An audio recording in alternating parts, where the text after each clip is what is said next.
Alors, bienvenue dans ce petit tuto du training numéro 29. Alors, je ne vais pas vous montrer d'exercice, je vais juste vous donner les petites astuces pour réussir à rentabiliser votre travail, aussi bien sur les abdos que sur les fessiers. Les salles de sport, en règle générale, sont remplies de personnes qui font des dizaines et des dizaines ou des centaines d'abdos sans avoir forcément du résultat. Vous-même, vous avez certainement déjà fait des cours d'abdos, vous avez plus mal au dos, au cou ou autre part qu'au ventre au final. Ou alors, on a peut-être mal au ventre, mais jamais on ressent de courbatures ou de réelles douleurs liées au travail abdominal, je précise. Alors, ça, c'est tout simplement parce qu'en vérité, vous oubliez la chose primordiale qui est de contracter ces abdominaux. Quand vous allez faire vos mouvements d'abdominaux, pensez bien une chose, messieurs, dames, c'est que le mouvement n'est pas là pour vous faire avoir des abdominaux. Le mouvement est là pour amplifier une contraction déjà existante. Donc, contractez d'abord le ventre, ressentez, n'hésitez pas à vérifier, ressentez votre contraction abdominale et ensuite commencez votre mouvement. Comment je fais? Pour contracter le ventre, c'est très simple. Il faut respecter juste ces trois petites choses.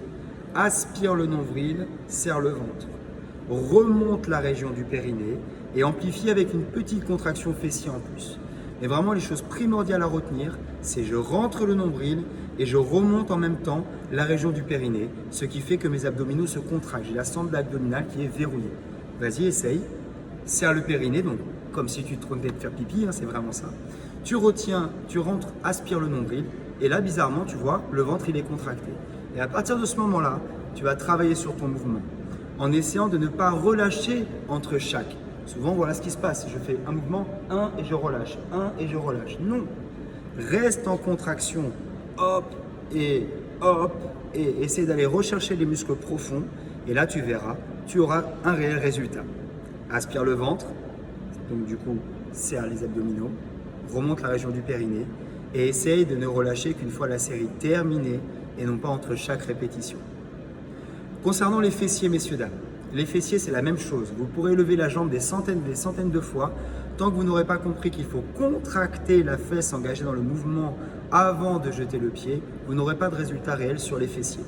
Deuxième chose, la position. Et ça, là, je vais vous la montrer. Souvent, je vous prends le plus classique, quand on est sur les genoux et sur les mains. Voilà ce que j'ai tendance à voir en cours, souvent, c'est le dos qui tombe et on est ici dans cette position. Donc là, en fait, ce qui va soutenir, ce qui va faire que quand je vais lever la jambe, ça va travailler, c'est cette région-là, parce que c'est lui qui me soulève. Donc, premièrement, il faut que mon genou ici soit dans l'axe de la fesse ici, vous voyez, bien dans le même axe, de manière à ce que quand je vais lever la jambe gauche, par exemple, l'appui se fasse sur ma jambe droite et donc sur le fessier ici à droite. D'accord?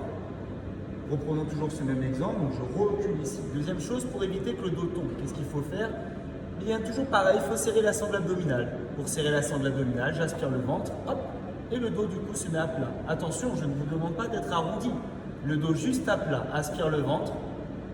Tu es en appui sur la jambe d'appui ici, sur la jambe droite. La fesse gauche est bien contractée. Et ensuite, tu vas monter. Je vous montre sur l'autre profil, bien verrouillé. Jambes tendues, pointe de pied toujours orientée vers le sol. Ici, là-bas, de manière à bien rester sur le muscle fessier. Fesse droite contractée, en appui sur le genou gauche, je monte et je reviens. Là, vous voyez, quand je fais bien mon mouvement, on ne voit pas la jambe qui se jette ici, en haut et en bas. D'accord? Donc, maîtrisez bien votre contraction.